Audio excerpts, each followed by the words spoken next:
मैं हूं पूजा सिंह और आप देख रहे हैं हमारा उत्तराखंड का ये खास बुलेटिन। चलिए बुलेटिन की शुरुआत करेंगे आज की कुछ खास बड़ी खबरों के साथ। उत्तराखंड राज्य स्थापना की रजत जयंती के अवसर पर हल्द्वानी में पूर्व सैनिक सम्मेलन का आयोजन किया गया, जिसमें सीएम धामी ने शिरकत की। इस अवसर पर प्रदेश भर से आए पूर्व सैनिकों, वीर नारियों और उनके परिजनों ने हिस्सा लिया। वहीं सीएम धामी ने क्या कुछ कहा, चलिए आपको सुनाते हैं। आ रहा हूं, बल्कि अपने परिवारजनों के बीच में आ रहा हूं, अपने परिवार के बीच में आ रहा हूं। और इस अवसर की मुझे हमेशा प्रतीक्षा रहती है। और सच में मुझे बहुत बचपन से लेकर अब तक की सारी स्मृतियां मेरी फिर से स्मरण में आ जाती हैं जब भी मैं आप सबसे मिलता हूं। और साल भर में मुझे लगता है कि 5, 7, 8 ऐसे कार्यक्रम जो बड़े स्तर पर भी होते हैं और अनेक हमारे अन्य स्तरों पर भी होते हैं। मुझे लगता है गणेश जोशी जी, मैं साल में कितने 10-12 कार्यक्रम ऐसे हम लोग जरूर साल भर में आयोजित करते हैं, जिसमें सैनिकों से, हमारे पूर्व सैनिकों से, हमारे अपने उन सैन्य परिजनों से जिसमें मिलने का अवसर प्राप्त होता है। हम कभी नहीं भूल सकते कि उत्तराखंड राज्य आंदोलन में भी हमारे वीर सैनिकों और उनके शहीद परिवारों ने भी बहुत अमूल्य योगदान दिया। आज राज्य जब अपने 25 वर्ष पूरे कर रहा है अपनी स्थापना के, तो इसमें कोई अतिशयोक्ति नहीं है कि उत्तराखंड की पहचान, उत्तराखंड की प्रतिष्ठा, उसकी आत्मा हमारे पूर्व सैनिकों के साहस, समर्पण और वीरता में ही बसती है। आप सब केवल सेवानिवृत्त नहीं, सैनिक नहीं, बल्कि आप सब हमारे समाज के प्रेरणा के स्रोत हैं। आप सबसे बहुत प्रेरणा हमारे पूरे समाज को मिलती है। आप सबसे अनुशासन मिलता है, आप सबसे वीरता मिलती है, आप सबसे पराक्रम मिलता है।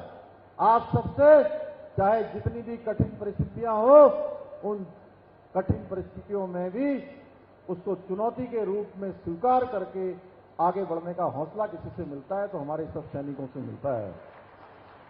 आप जहां भी हैं वहां अपनी कर्तव्य निष्ठा, स्वच्छता, राष्ट्र प्रेम और सेवा की भावना की एक मिसाल कायम कर रहे हैं। इसलिए मैं अक्सर कहता हूं कि सैनिक कभी पूर्व नहीं होता है, वह या भूतपूर्व नहीं होता है। सैनिक हमेशा एक सैनिक होता है। इसलिए आप सब भूतपूर्व नहीं, आप सब हमारे लिए अभूतपूर्व हैं और देशभक्ति के चिरस्थायी प्रतीक हैं। देश पर जब जब संकट आया है, तब तब हमारे सैनिकों ने हमेशा पहला बार अपने सीने पर लिया है और चुनौती को सबसे पहले कबूल करते हुए उसका सबसे असरदार जवाब देने का काम किसी ने किया है तो हमारी भारत माता के वीर सैनिकों ने किया है। हमारे जवानों ने कारगिल की बर्फीली चोटियों से लेकर सियाचिन की हिम आच्छादित मोर्चों तक, पूर्वी सीमाओं से लेकर कश्मीर की घाटियों तक अपना लहू बहाकर तिरंगे की शान को बढ़ाने का काम किया है, बड़ी शान से तिरंगे को लहराने का काम किया है। भाइयों बहनों, हमारी देवभूमि केवल आध्यात्मिकता की ही नहीं, बल्कि शौर्य, बलिदान, पराक्रम और कर्तव्य निष्ठा की भी भूमि है। ये वही धरती है जहां हर घर से एक बेटा देश की सीमा पर तैनात होता है, चाहे वो सेना में हो, चाहे वो पैरामिलिट्री में हो या किसी भी सुरक्षा बल में हो। कहीं न कहीं हर एक परिवार का एक बेटा, एक कोई न कोई उस घर का सपूत देश की सीमाओं की रक्षा के लिए अपने को निछावर करता है। इसलिए उत्तराखंड को देवभूमि के साथ साथ वीर भूमि भी कहा जाता है। साथियों, स्वयं मैं एक फौजी का बेटा हूं और बचपन से मैंने फौजियों की वर्दी में बसने वाले अनुशासन को देखा है, उनकी कर्तव्य निष्ठा को देखा है, त्याग को देखा है और मातृभूमि के लिए उनके अदम्य समर्पण को बहुत नजदीक से अनुभव किया है। मैं उस सेना को देखते देखते बड़ा हुआ हूं।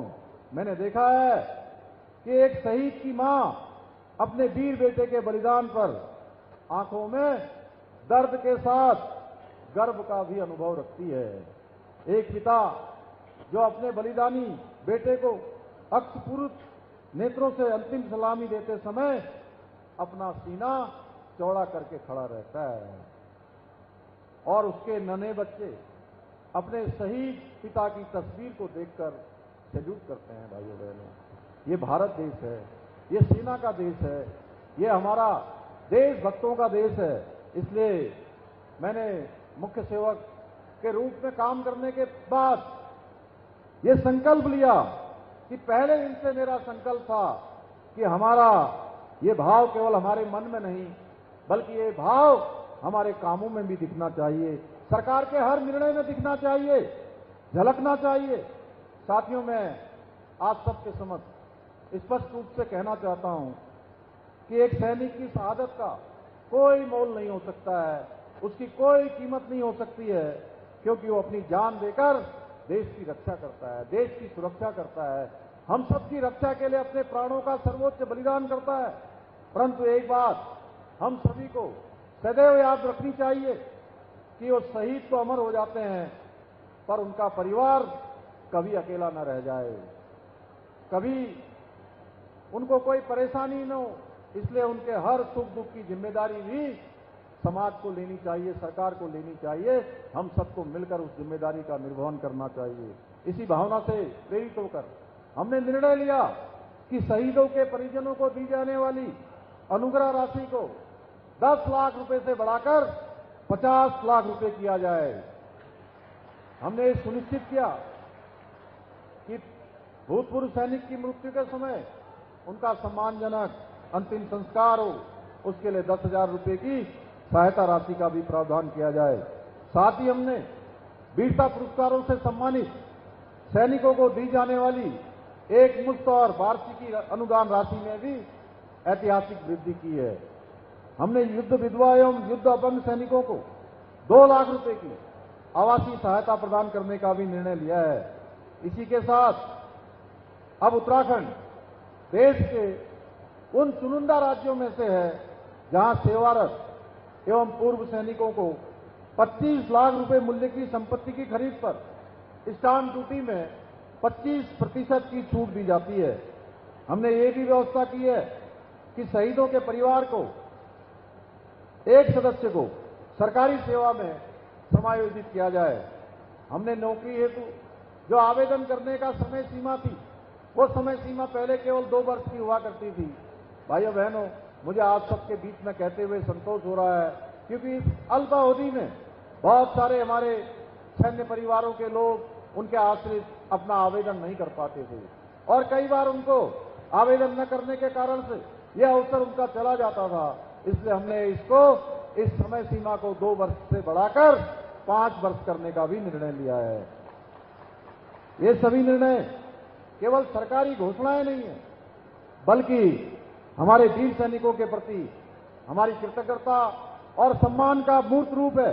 इसके साथ ही प्रदेश में शहीदों की स्मृति को चिरस्थायी बनाने के लिए देहरादून के गुनियाल गांव में भव्य सैन्य धाम का निर्माण कर रहे हैं, जो प्रत्येक उत्तराखंडी के गर्व और उनकी कृतज्ञता का एक प्रतीक बनेगा।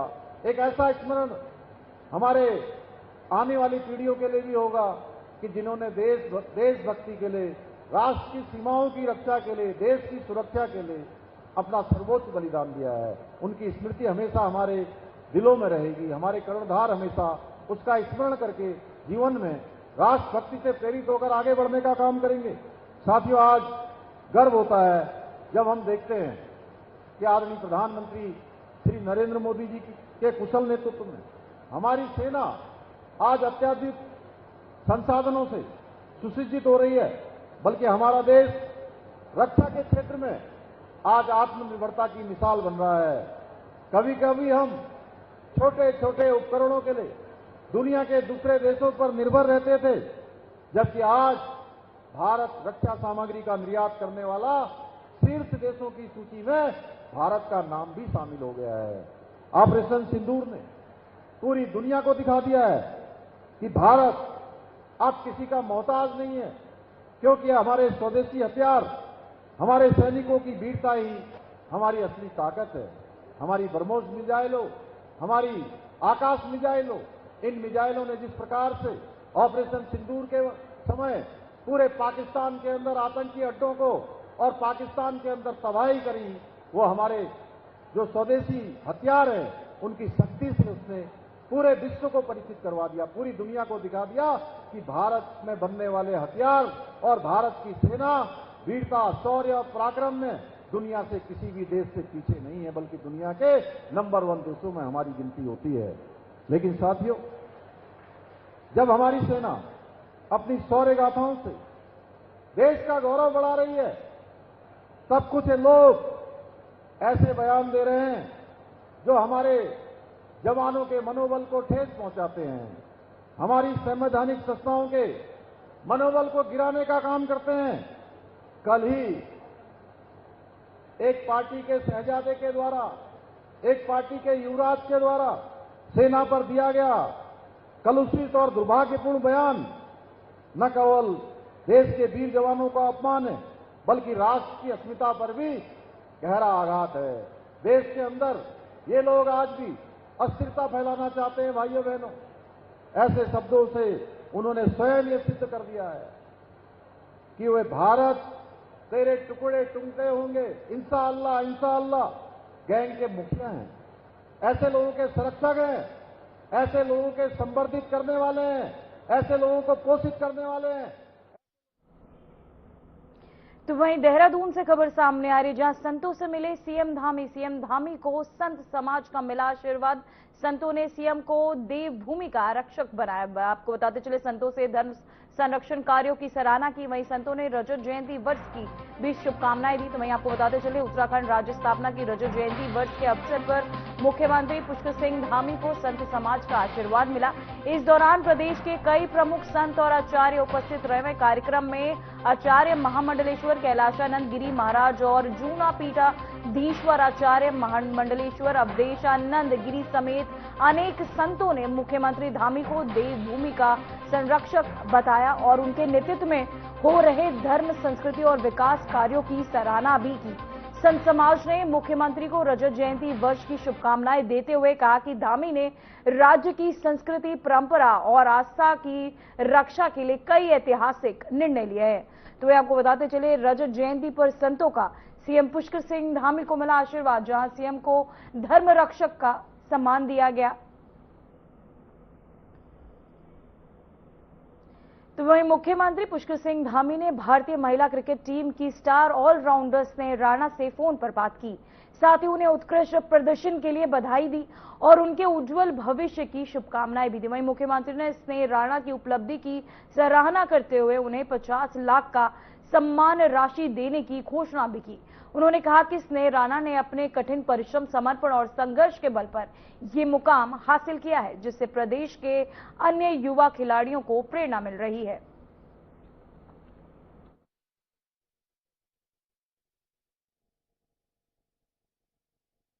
हेलो। हेलो। हाँ, नमस्ते स्नेहा, कैसी हैं? नमस्ते सर, मैं ठीक हूँ, आप बताएं सर। बहुत बहुत मेरी तरफ से बहुत शुभकामनाएं, बधाई। और आप लोगों ने बहुत ऐतिहासिक उपलब्धि पूरे देश को इसमें करवाई है और उसमें thank you so much sir. पूरी टीम को और आपको विशेष रूप से बधाई। आपने उत्तराखंड का नाम भी बहुत ऊंचा किया। बहुत बहुत धन्यवाद। उत्तराखंड की मातृशक्ति को नमन है ना? आप ऐसे ही आगे बढ़ते रहिए। Thank you sir, thank you. आइए, फिर कहाँ हैं अभी आप लोग? अभी तो दिल्ली है सर, आज पीएम सर से मीट था। हाँ हाँ। हाँ जी, कल प्रेसिडेंट मैम से है। अच्छा अच्छा अच्छा। तो हाँ जी, फिर मैं 8 को आऊंगी सर उत्तराखंड। चलो ठीक है, आइए फिर, है ना? तब भेंट करेंगे यहाँ पर। हाँ जी। चलो, अपने घर में भी सभी को मेरी तरफ से बधाई कहना, ठीक है ना? बिल्कुल सर, बिल्कुल बिल्कुल। चलिए ठीक है, थैंक यू सर। धन्यवाद। मेरी शुभकामनाएं आगे के लिए भी, है ना? Thank you sir, thank you. Thank you.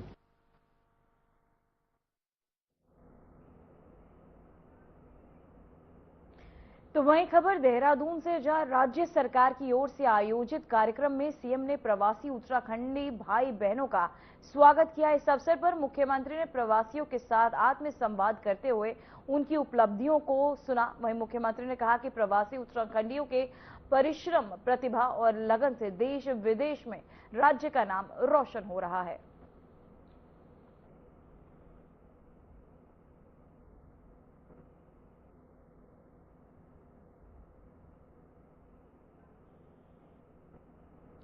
तो वहीं खबर उत्तरकाशी से, जहां राज्यसभा सांसद डॉक्टर कल्पना सैनी 2 दिन के दौरे पर उत्तरकाशी पहुंची। डॉक्टर कल्पना सैनी ने पीडब्ल्यूडी गेस्ट हाउस में प्रेस वार्ता कर केंद्र और राज्य सरकार की उपलब्धियों की जानकारी दी। उन्होंने कहा कि प्रधानमंत्री मोदी और मुख्यमंत्री धामी के नेतृत्व में प्रदेश विकास के नए आयाम छू रहा है। साथ ही यूसीसी लागू कर उत्तराखंड को देश का पहला राज्य बनाया गया।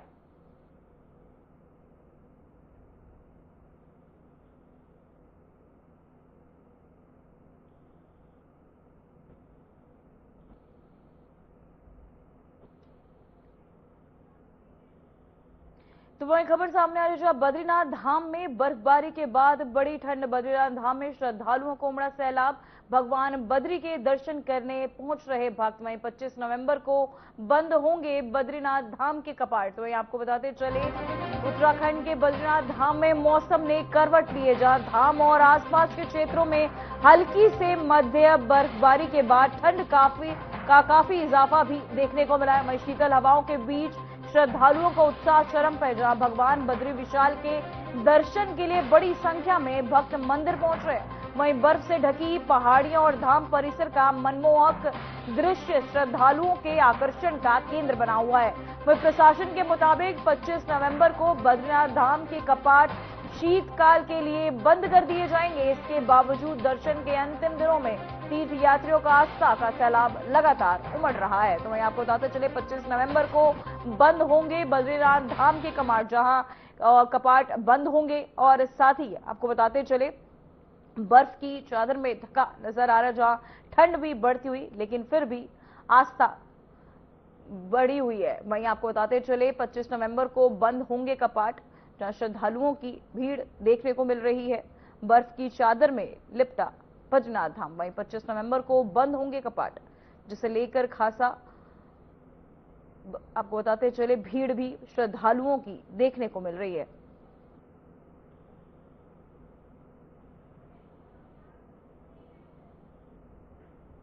तो वहीं तृतीय केदार श्री तुंगनाथ धाम में कपाट पूर्वा 11:30 बजे सुबह मुहूर्त में शीतकाल के लिए विधि विधान के साथ बंद कर दिया गया है। कपाट बंद होने के साथ ही भगवान तुंगनाथ जी की चल विग्रह डोली डोल नगाड़ों और जय घोष के साथ प्रथम पड़ाव चोपता के लिए रवाना हुई। कपाट बंद होने से पहले मंदिर को फूलों से सजाया गया और पूरे परिसर में भक्ति और भावनाओं का अद्भुत माहौल देखा गया। वहीं करीब 500 से अधिक श्रद्धालु इस पवित्र क्षण के लिए साक्षी बने। तो वहीं आपको बताते चले, ढोल नगाड़ों संग रवाना हुई डोली। तो वही खबर सामने आ रही, जहां प्रदेश में 2 दिन रहेगा बसों का संकट। रजत जयंती समारोह के चलते संकट, 400 बसें रहेंगी कार्यक्रम में तैनात। 170 बसें रखी जाएंगी रिजर्व में। मैदानी रूटों पर प्रभावित रहेगा संचालन, जहां प्रदेश भर में चलेंगी 815 बसें। तो वहीं आपको बताते चले, मैदानी रूटों पर प्रभावित हो सकता है, जहां रजत जयंती के अवसर पर बसें रखी। प्रदेश में 2 दिन रहेगा संकट, जहां प्रदेश भर में चलेंगी 815 बसें। 400 बसें रहेंगी कार्यक्रम में तैनात, जहां 170 बसें रिजर्व में रखी जाएंगी, जहां मैदानी रूटों पर प्रभावित रहेगा संकट। वही आपको बताते चले, खबर सामने आ रही है, जहां प्रदेश में 2 दिन रहेगा बसों का संकट।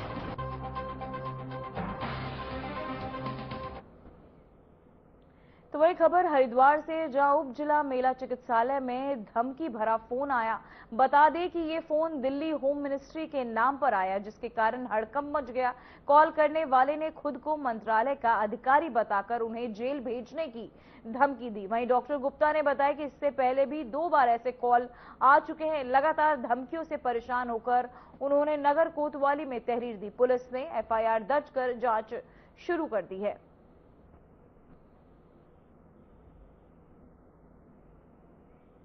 तो वही आपको बताते चले, अस्पताल में सीएमएस को धमकी, जिसे लेकर पहले भी कई बार कॉल आ चुकी है। खुद को अधिकारी बता रहा है और साथ ही आपको बता दें मामले की जांच भी अब पुलिस शुरू कर चुकी है। साथ ही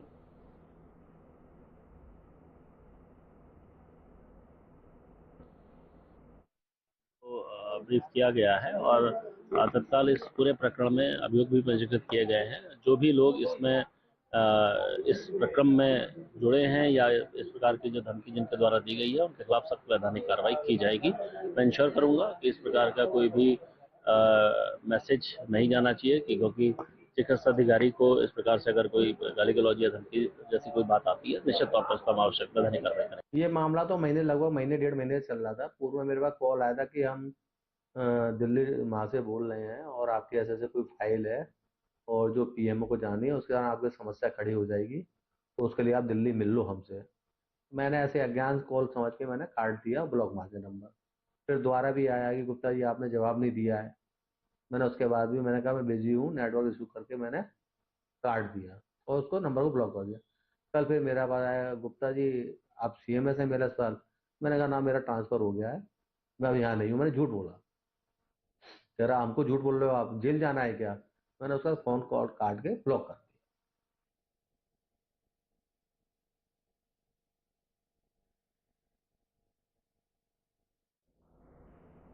फिलहाल उत्तराखंड की खबरों में इतना ही। मुझे दीजिए इजाजत।